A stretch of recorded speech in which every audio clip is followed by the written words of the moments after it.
नमस्कार। हमारी खास पेशकश में बहुत स्वागत है आप सबका। मध्य प्रदेश में बीते 2 दशकों के सियासी परिदृश्य में जिस नेता की सर्वाधिक चर्चा रही, जिनके हाथ में लंबे वक्त तक प्रदेश की कमान रही है और अभी भी है, वो है शिवराज सिंह चौहान। वर्तमान में वो प्रदेश में अपने चौथे कार्यकाल के 3 साल पूरे कर चुके हैं। अहम बात यह, चुनाव दर चुनाव उनकी बढ़ती चुनौतियों के बावजूद उनकी जीत कई लोगों को चकित करती रही। आखिर क्या है शिवराज सिंह चौहान की जीत का मंत्र? उनका पब्लिक कनेक्ट, उनकी योजनाएं, उनकी चुनावी जमावट। आखिर ऐसी क्या बात, क्या है ऐसा जो पार्टी के भीतर दमदार चुनौतियों और विपक्ष की मजबूत किलेबंदी के बावजूद उनके कद को ऊंचा बनाता रहा है? उनका कद लगातार बढ़ता रहा है। प्रदेश में जीत का नए तरह का रिकॉर्ड वे गढ़ते रहे। आज अगले आधे घंटे इसी विषय पर एक अनुभवी पैनल के साथ में हम खुलकर चर्चा करने वाले हैं, लेकिन इसके पहले हम आपको एक रिपोर्ट दिखाते हैं, इसके बाद सीधे पैनल से जुड़ेंगे।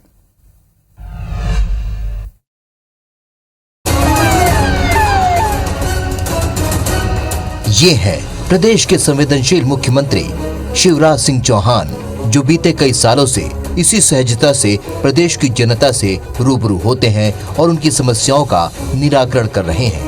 यही वजह है कि अब लोगों के लिए प्यारे मामा से लाडले भाई बन गए हैं। शिवराज सरकार के सुशासन, नीति और नियत की वजह से ही वो आज देश के बाकी मुख्यमंत्रियों की भीड़ में अलग नजर आते हैं। जमीन पर उतरकर सरकारी योजनाओं का फीडबैक लेना हो या फिर पब्लिक इंटरेक्शन का बदला स्टाइल, सीएम शिवराज का ये तेवर मध्य प्रदेश की जनता को काफी भा रहा है और शिवराज सरकार के लोक कल्याणकारी योजनाओं का गुणगान करती नहीं थकती। तेंदुपत्ता संग्रह करने का जो अधिकार पंचायतों को मिला है और उसमें हम माननीय मुख्यमंत्री जी का बहुत बहुत आभार और धन्यवाद कहेंगे। बहुत अच्छा काम कर रहे हो मध्य प्रदेश के अंदर, उनको मैं बहुत बहुत धन्यवाद देता हूं, आभार व्यक्त करता हूं। हर कोई सुरक्षा में आ चुका है, इसके बहुत बहुत धन्यवाद देना चाहती हूं मुख्यमंत्री जी को कि गुंडा बदमाशी हट चुका है। किसान सम्मान निधि 10,000 रुपये साल के आते हैं और खेतों में कूप निर्माण भी पंचायत द्वारा किए जाते हैं। आगामी 23 मार्च को शिवराज सरकार के चौथे कार्यकाल को 3 साल पूरे हो जाएंगे। इस कार्यकाल में सीएम का अलग ही तेवर देखने को मिला। मंचों से अफसरों को 2 टूक संदेश देना हो या फिर लापरवाह अधिकारियों को तत्काल सस्पेंड करना, बिल्कुल ही नायक अवतार में नजर आए शिवराज। माफिया और अपराधियों के खिलाफ बुलडोजर मामा बन गए। धर्मांतरण को रोकने सख्त कानून बनाया तो पेशा एक्ट लागू कर आदिवासियों को जल जंगल जमीन का हक दिया। सीएम राइज स्कूल से बच्चों का भविष्य गढ़ रहे हैं। इतना ही नहीं, मध्य प्रदेश ने देश में पहली बार मेडिकल की पढ़ाई हिंदी में शुरू कर इतिहास रच दिया है। जाहिर तौर पर सबका साथ, सबका विकास, सबका विश्वास और सबका प्रयास के मंत्र को आत्मसात करके शिवराज सिंह आगे बढ़ रहे हैं। तो सबके मन में सवाल ये होता है कि मामा की जीत का आखिर फॉर्मूला क्या है। सबसे बड़ी बात जो हमको दिखाई पड़ती है कि वो जिस वर्ग के बीच जाते हैं वैसी भाषा शैली, वैसी बॉडी लैंग्वेज और वैसा ही उनका पब्लिक कनेक्ट है। लेकिन हमारे साथ आज एक बेहद अनुभवी पैनल है जो दशकों से न केवल उनके बल्कि मध्य प्रदेश की सियासत के तमाम नेताओं को वॉच करते हैं। आज उनसे रूबरू होते हैं, उन्हीं से पूछते हैं।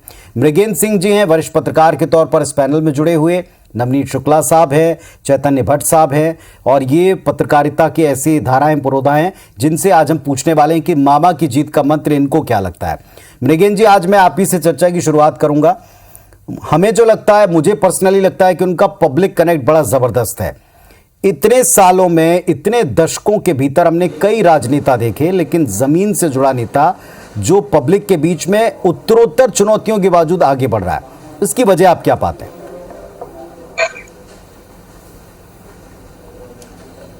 देखिए, शिवराज जी के चौथी पारी के 3 साल 23 मार्च को पूरे हो रहे हैं जी। एक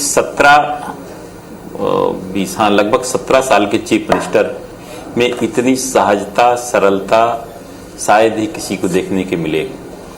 आम जनता के लिए सहज उपलब्ध, ये किसी पीड़ित परिवार के लिए, महिलाओं के लिए, बच्चों के लिए अगर किसी ने उनको कोई सूचना भी दे दी तो उसके सुख दुख में शिवराज जी की सबसे बड़ी खासियत है कि आपके अच्छे दिन में भले ही जाए, लेकिन अगर आपके पास कोई दुख है, आपके सामने समस्या है, उस सुख दुख में जरूर आपके साथ खड़े दिखते हैं। आपसे मतलब है प्रदेश की जनता के साथ। जी हाँ। आप देखिए 9 बजे जो आदमी आज ही विदिशा जिले में ओला पीड़ित क्षेत्रों के साथ गए, किसानों से मिले, वहाँ पीड़ितों से मिले, खेत में गए और उसके बाद आकर यहाँ बैठक की। बैठक में उन्होंने घोषणा की कि 32,000 रुपये प्रति हेक्टेयर देंगे किसानों को जो नुकसान 50% से ऊपर नुकसान हुआ है। किसानों के जो प्रभावित किसान हैं उनकी ऋण माफी भी, मतलब ब्याज ऋण रोक दिया गया, ब्याज का ऋण रोक दिया गया है। ये जो 24 घंटे शायद आप देखिए, मैंने तो इतना लगातार 18 घंटे 20 का काम करने वाला 20 घंटे में चीफ मिनिस्टर नहीं देखा। पता चला सिंगरौली में भी कोई कार्यक्रम में शामिल हो रहे हैं और रात को आकर 11 बजे बैठक ले रहे हैं। निश्चित रूप से उनकी सहजता, सरलता, जनता से उनका सीधा जुड़ाव, आम भाषा में बातचीत, महिलाओं के लिए हमेशा उनकी संपन्नता, उनको कैसे प्रगति हो, कैसे वो अपनी रोजी रोटी के साधन के लिए सक्रिय रहते हैं, उसका सबसे बड़ा कारण है इनकी जनता उनको अपना मानती है। आप हर जगह जहाँ जाते हैं बच्चियाँ मामा, अब तो लक्ष्मी बहाना योजना शुरू हो रही, हर जगह आपने देखा होगा, जहाँ भी जाते हैं लोग बोर्ड लिए खड़े रहते हैं। तो और 1,000 रुपए जो महिलाओं को 10 जून के बाद से मिलना शुरू हो जाएगा। और दूसरी बार, इस बार जो बदले शिवराज है, आपने शिवराज जी की ये भाषा कभी नहीं सुना होगा कि डंडा लेकर निकला हूँ, भ्रष्टाचारियों को ठीक कर दूंगा, जो भ्रष्टाचार करेगा उसको खिलाफ सख्त से सख्त कार्रवाई की, किसी को छोड़ूंगा नहीं। ये इतनी सख्त भाषा शिवराज जी की चौथी पारी में देखने को मिली है। और हालांकि उसके बाद जो सुधार भी हुआ, उनने कई अधिकारियों के खिलाफ कार्रवाई भी की और लगातार कार्रवाई जारी है, लेकिन उसका असर भी हुआ जनता में, जो अधिकारियों में एक डर हुआ है। दूसरा, बुलडोजर मामा के नाम से प्रसिद्ध, आप देखा होगा कि उत्तर प्रदेश के बाद मध्य प्रदेश में ऐसा राज्य है जहाँ की बुलडोजर चलाया जा रहा है। अपराधियों को, चाहे किसी तरह के अपराधी हो, अगर उन्हें कोई गलत काम किया है तो उनके खिलाफ ठीक है कार्रवाई, उनको जेल तो भेजा जाता है, उसके ऊपर बुलडोजर भी चलाया जाता है। ये सब बहुत सारी चीजें ऐसी हैं जिससे इस बार कई आपने पैसा, एक आदिवासी बहुत पुरानी मांग चली आ रही थी कि हमारे आदिवासी भाइयों जल, जंगल और जमीन जो उनका है उसको कैसे अधिकार मिले, कैसे उसका उपयोग करें, वो कैसे एक जो चाहे गांव में वही हो, उसका पैसा एक्ट के माध्यम से उनको अधिकार दिया गया है। इसके बाद स्कूल जाने के लिए आपने एक्सीलेंस स्कूल शुरू किए हैं बच्चों की पढ़ाई के लिए, जो कि सरकारी स्कूल भी अब प्राइवेट स्कूलों का मात देंगे। लाडली बहना योजना आप जिन योजनाओं की डिटेल पे जा रहे हैं, हम इनके विस्तार में भी जाएंगे। हिंदी में पढ़ाई शुरू करने वाला पहला राज्य। जी, हम इनके विस्तार में भी जाएंगे। मैं थोड़ा नवनीत जी के पास चलूंगा। आपने एक बड़ा अच्छा पॉइंट उठाया नवनीत जी। आज की तारीख में प्रगतिशील व्यक्ति वही है जो वक्त के साथ बदलता चले, जो दिक्कतें या जो खामियां या जो समीक्षा के दौरान पॉइंट्स आते हैं आप उनको उठाकर चलें। एक कोविड का दौर ऐसा है जिसने हर व्यवस्था को कसौटी पर बुरी तरह से कसकर देखा, और उस दौर में भी हमने मुख्यमंत्री का शासनकाल देखा, शिवराज का राज शुरू होते और उनके चुनौतियों को आगे बढ़ते देखा है। इस दौर में कुछ चेंजेस आए जिसके बारे में मृगेंद्र जी बता रहे थे। प्रशासन पर पकड़ हो, मॉर्निंग मीटिंग्स हो, देर रात तक एक्शन में रहना हो। ये एक्शन और मीटिंग्स, क्या ये एक कुशल राजनेता के विकास के तौर पर आप देखते हैं, एक मुखिया के विकास के तौर पर आप देखते हैं? देखिए, इसमें क्या है, सबसे बड़ी बात यह है, मेरा ये मानना है कि शिवराज जी में संगठन को लेकर जितनी क्षमता है उससे कहीं ज़्यादा उनको प्रशासनिक क्षमता उनके पास बहुत बेहतर तरीके से है। और उनमें हो सकता है कुछ कमियां भी हो, पर उन कमियों के बावजूद, क्योंकि ये मैं मान रहा हूँ कि केंद्र में उनके रिश्ते बहुत बेहतर न होने के बाद भी उनके विकल्प को लेकर आज तक कोई विचार नहीं हो सकता। उसके 2-3 कारण हो सकते हैं। एक तो उनकी जो समग्र लोकप्रियता है मध्य प्रदेश में, वो इतनी ज़बरदस्त है कि उनके बराबर का कोई भी नेता, मैं सोचता हूँ शायद अटल बिहारी वाजपेयी की सहजता और उनकी सहजता दोनों लगभग एक जैसी मानता हूँ मैं, क्योंकि उनको लेके बड़ा सहज भाव है प्रदेश में। पिछले चुनाव में भी ये बात चली थी कि जो है वो चाहे जहाँ नारियल फोड़ देते हैं, सारी चीज़ें होने को, उसके बावजूद भी उनके जो लोग थे वो आज भी उनके प्रति ऑनेस्ट रूप से जानते हैं कि शिवराज जी को लेकर सद्भावना। अब रहा प्रश्न कोरोना काल का, देखिए कोरोना काल में दूसरे प्रदेशों की अपेक्षा उनकी जो काम करने की शैली रही, जो दवाइयाँ एकत्र करने की शैली रही, और खासकर उन्होंने जिस प्रकार से एनजीओ को जोड़ के, संगठनों को जोड़ के काम किया, और वाकई काबिल तारीफ था। मैं इंदौर में रहा हूँ, मैंने देखा है कि लोग लाइनों में लग के परेशान होने की स्थिति में रहे, और कांग्रेस के तमाम नेता जो है खुद जाके चेक लेके खड़े हुए, पर उन्होंने कहा कि नहीं, उस समय आपको दवाइयाँ मिलेगी, समय के साथ सबको मिलेगी, किसी एक के लिए खरीद के नहीं दी जा सकती। तो निश्चित रूप से उनका जो ये प्रयास था वो इस प्रकार का रहा है कि उनके समकालीन जितने नेता रहे वो भी आज की तारीख में शिवराज जी के हाइट पे नहीं आ पाए, क्योंकि उनके काम करने का तरीका, जितनी सहजता और विनम्रता रही, वो दूसरे नेताओं में उतनी कभी देखी गई कि वो तमाम नेता जो हैं वो समय के साथ में अपने आप को ढाल नहीं सके। और शिवराज जी के साथ रहा कि हर बार, हर चुनाव के बाद उनके व्यक्तित्व में एक विशेष निखार आया, जिसके कारण जो है लोग उनके साथ लगातार जुड़ते चले गए। ये उनकी सबसे बड़ी विशेषता रही। चैतन्य जी, हम प्रतिदिन अलग अलग योजनाओं पर, पहलुओं पर बात करते हैं, लेकिन आज जैसा हम कह रहे हैं जीत का फॉर्मूला, जीत के लिए जमावट की बड़ी ज़रूरत पड़ती है। और जैसा नवनीत जी कह रहे थे कि राजनीतिक तौर पर कुशलता के साथ साथ एडमिनिस्ट्रेशन पर आपको पकड़ भी चाहिए। हर पिछले कार्यकाल से जो पॉइंट्स निकले होंगे, चूक की बातें निकली होंगी, चाहे संगठन के भीतर हो चाहे बाहर, उनसे सबक लिया है। कितना परिवर्तन आप इस दौर में उनमें देखते हैं और कितनी की आवश्यकता भांपते हैं? देखिए पुनीत जी, जहां तक प्रदेश के मुख्यमंत्री शिवराज सिंह चौहान जी का सवाल है, मुझे लगता है कि मध्य प्रदेश में उनकी कद का कोई नेता नहीं। अभी नवनीत जी जमी बोला कि दीगर नेता जरूर है, लेकिन उनकी जो ऊंचाई है आज प्रदेश में, उस ऊंचाई तक अभी कोई दूसरा नेता नहीं पहुंच पाया। और उसके पीछे कई कारण है। देखिए, उनकी पास तमाम तरह के गुण हैं। संवेदनशीलता सबसे महत्वपूर्ण गुण होता है किसी भी राजनेता के, जो अपने लोगों के प्रति संवेदनशील हो। अभी आपने देखा कि आज विदिशा में, जैसे महेंद्र सिंह जी ने बताया कि विदिशा गए और वहां पे ओला पीड़ितों को अपने गले लगाया, उनके सिर पे हाथ फेरा, छाती ठोक कर कहा कि आप चिंता मत करो, मैं आपके साथ हूं। 18,000 रुपए प्रति एक हेक्टेयर के हिसाब से अभी तक मुआवजे की घोषणा जो मिलता था, उसको तत्काल उन्होंने 32,000 प्रति हेक्टेयर कर दिया। एक हेक्टेयर में करीब 2.5 एकड़ जमीन आती है। तो ये जो तत्काल कार्यवाही का जो है, जनता से सीधा संपर्क की बात, ये तो ठीक है, अधिकारियों को भेज दिया जाता कि देखिए वहां पे क्या स्थिति है, लेकिन मुख्यमंत्री की सबसे बड़ी खासियत ये है कि वो खेतों में बैठ के फसलों का नुकसान देख रहे थे, लोगों को सांत्वना दे रहे थे कि आप चिंता मत करें, मैं आपके साथ हूँ। तो ये एक जो जनता से जीवंत संपर्क है जो शिवराज सिंह चौहान का, वो किसी दूसरे मुख्यमंत्री में मुझे देखने नहीं मिला, इवन मंत्रियों में भी देखने नहीं मिलता। मुख्यमंत्री से छोटा होता है, लेकिन वो संवेदनशीलता और जनता से सीधा संपर्क है, वो किसी दूसरे बड़े नेता में दिखाई नहीं देता। तीसरी बात जो है वो है नई योजनाओं को सोच, नई योजनाओं को कैसे हम लागू कर सकें, क्या सोच होती है उनके पीछे। अब जैसे आप देखते लाडली लक्ष्मी योजना थी कि बेटियों को शादी के समय पैसा मिलेगा, अब उन्होंने एक नई योजना बनाई, लाडली बहना योजना, जिसमें प्रत्येक महिला को 1,000 रुपए प्रति माह की राशि दी जाएगी। महिलाओं के प्रति उनकी संवेदनशीलता ज्यादा है, उनको लगता है कि महिलाएं जो है, इसलिए वो कहते हैं कि अगर मैं बच्चियों का मामा हूँ तो आपका भाई हो गया ना, अपने आप मेरा रिश्ता आपसे भाई जैसा बन गया। दूसरा, कॉमन मैन, जो एक सबसे बड़ी उनकी खासियत है कि आम आदमी उनको अपने सरीका मानता है। आपने देखा होगा जब कमलनाथ की सरकार बनी थी मध्य प्रदेश में, तो उन्होंने अपने ट्विटर हैंडल में लिखा था कि एक्स सीएम मध्य प्रदेश, लेकिन उसके 3-4 घंटे बाद उन्होंने अपने ट्विटर हैंडल में लिख दिया common man of Madhya Pradesh. तो ये उनकी जो खासियत है कि अपने आप को एक कॉमन मैन मानते हैं, ये उनके लिए जनता से जुड़ने का एक बहुत अच्छा तरीका। दूसरी बात ये है कि जो कोरोना काल में सारा जो जिम्मेदारी थी उन्होंने अपने कंधे में ली थी। ऐसा नहीं थी कि दूसरे मंत्री नहीं थे, इवन स्वास्थ्य मंत्री प्रभुराम चौधरी का दूर दूर तक पता नहीं था, दूसरे मंत्रियों का पता नहीं था। पूरी जिम्मेदारी जो है वो शिवराज सिंह चौहान ने मुख्यमंत्री होने के बावजूद अपने कंधों पे ले रखी।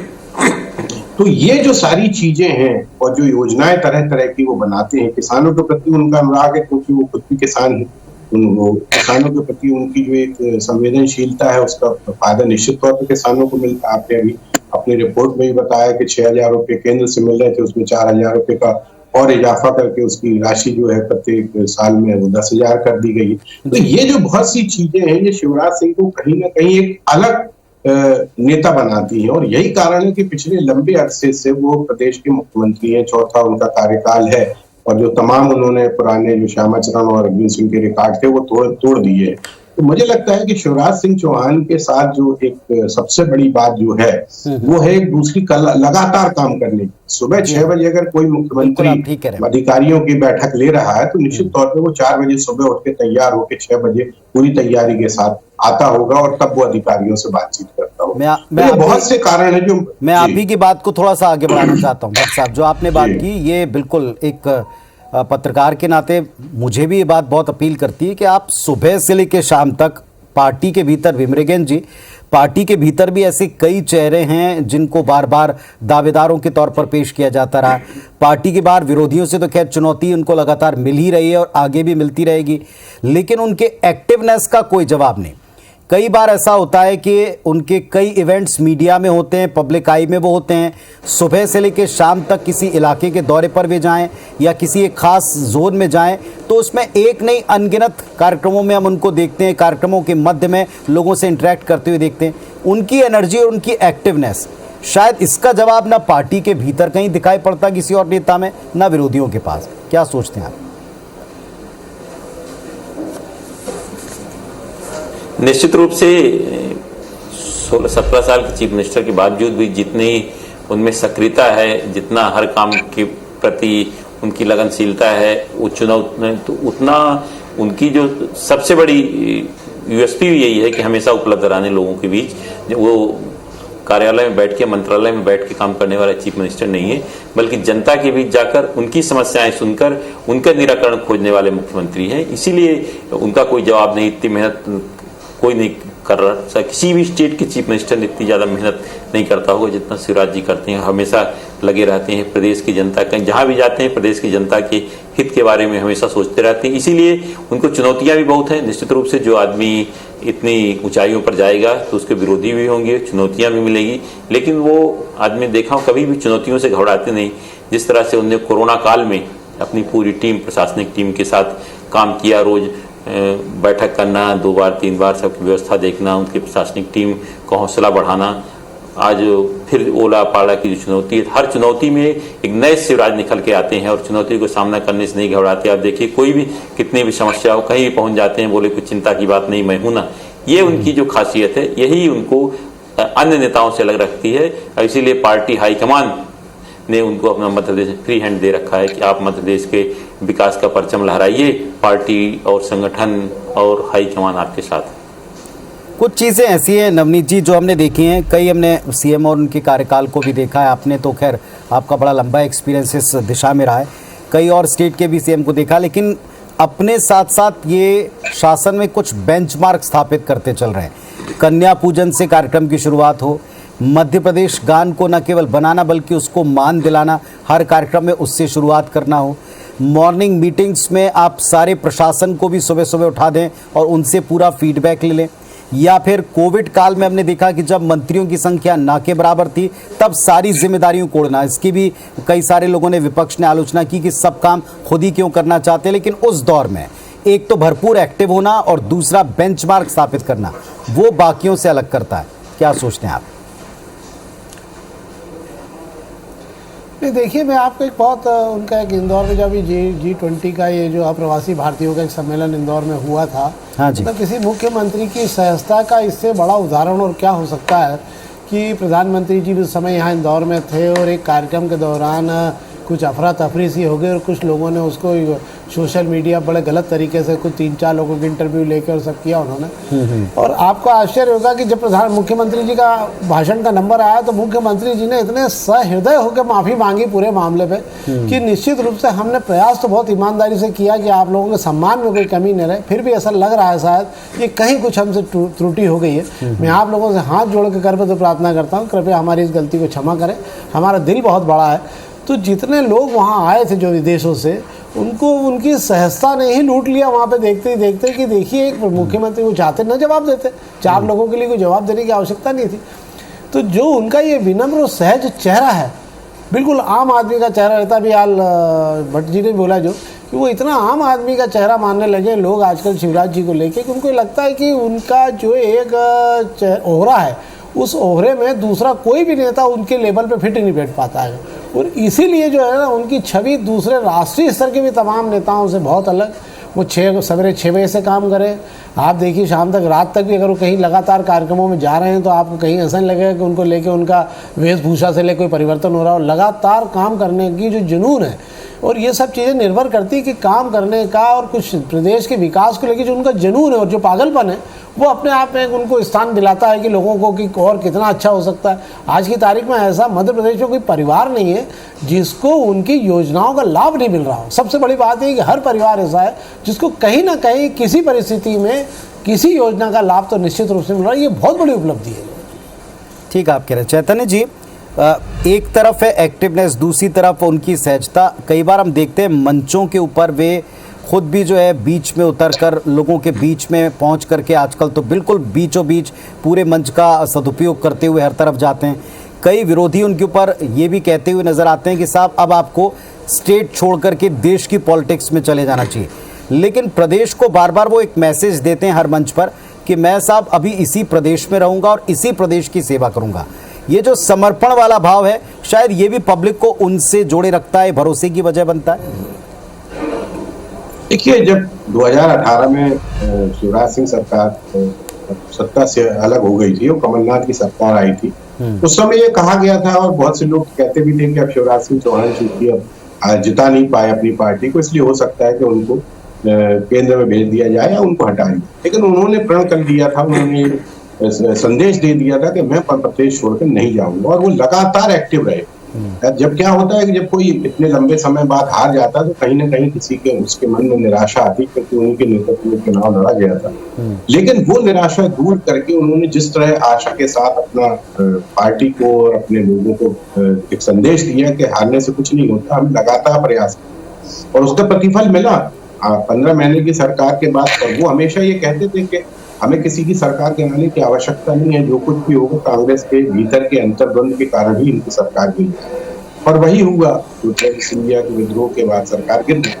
तो मुझे लगता है कि जो एक काम करने की जो जुनून है, एक इच्छा होती है व्यक्ति की, क्योंकि देखिए इतनी स्फूर्ति इस उम्र में, इतनी स्फूर्ति, इतनी ऊर्जा, ये वास्तव में किसी भी व्यक्ति के लिए, मुख्यमंत्री के लिए, कभी सुबह आपको वो इंदौर में मिलेंगे तो दोपहर में जबलपुर में मिलेंगे, शाम को कतलागढ़ नीमच में, तो इतनी ऊर्जा लाना अपने आप में और लगातार काम करना, अधिकारियों से फीडबैक लेना, और वही सबसे बड़ी बात जो एक कॉमन मैन की बात हम बार बार करते हैं कि बीच में जाके स्टेज से उतर के लोगों के बीच में जाके अगर उनकी दुख सुख में सहभागी बन रहे हैं या उनसे पूछ रहे हैं कि आपको क्या तकलीफ है, तो ये कहीं ना कहीं व्यक्ति को एक मुख्यमंत्री के रूप से अलग हटके बिल्कुल एक आम आदमी की तरह प्रस्तुत करते हैं।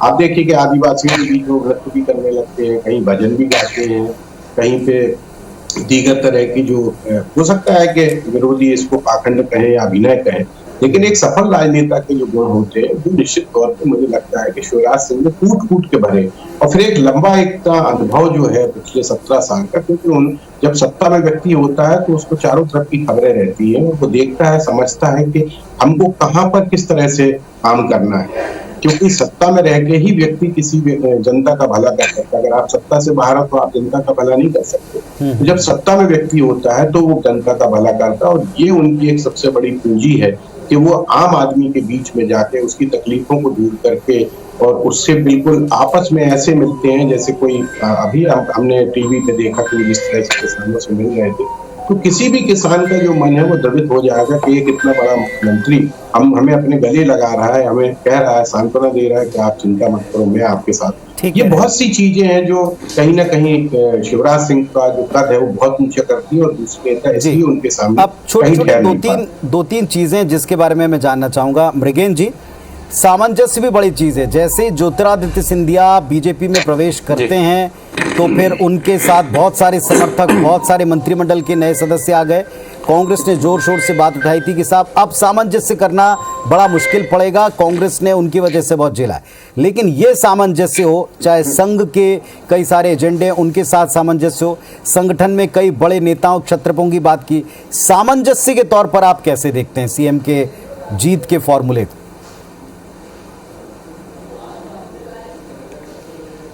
देखिए, सामंजस्य बनाने की बात भी शिवराज जी में कैसी होती, कूट कूट के भरी हुई है।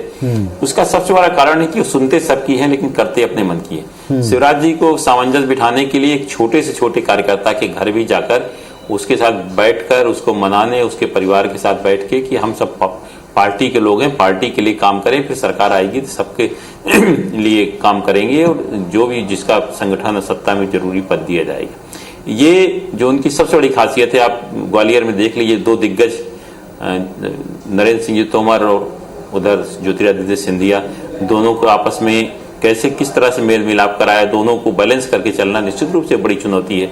लेकिन आप देखिए कहीं कोई टकराव की स्थिति नहीं बन रही है। शिवराज जी से नरेंद्र सिंह जी की उतनी बात सुनते हैं, सिंधिया जी की भी, और कोई नहीं कह सकता कि वो किसको अधिक चाहते हैं। ये जो उनकी खासियत है कि सुनते सबकी संघी नेताओं के भी बातचीत करेंगे, उनके यहाँ जाएंगे, मिलेंगे, सबसे भी उसी एक सहज भाव से बात करते हैं। ठीक बात है। एक बात और है कि अभी थोड़ा सा और वक्त बचा है इस चुनाव में भी मृगेन जी, थोड़ा सा इस वक्त संक्षेप में था, इसलिए मैं सबसे पूछना चाह रहा था। लेकिन एक बात इतनी तय है कि सेवा हो, समर्पण हो, सामंजस्य हो, इन तीनों को साध करके पार्टी के भीतर और बाहर की चुनौतियों से निपटना अभी उनके लिए बहुत बाकी है। और ये आते वाले समय में वो कितना और इस चीज़ में निखार लाते हैं, इस पर प्रदेश की भी नज़रें हैं और उनके राजनीतिक तौर पर प्रतिद्वंदी जो हैं उनकी भी नज़रें रहेंगी। आप सबका शुक्रिया जो आपने अपना समय निकाला और उस समय में अपनी बात उनके बारे में इस फॉर्मूले पर रखी। धन्यवाद, नमस्कार।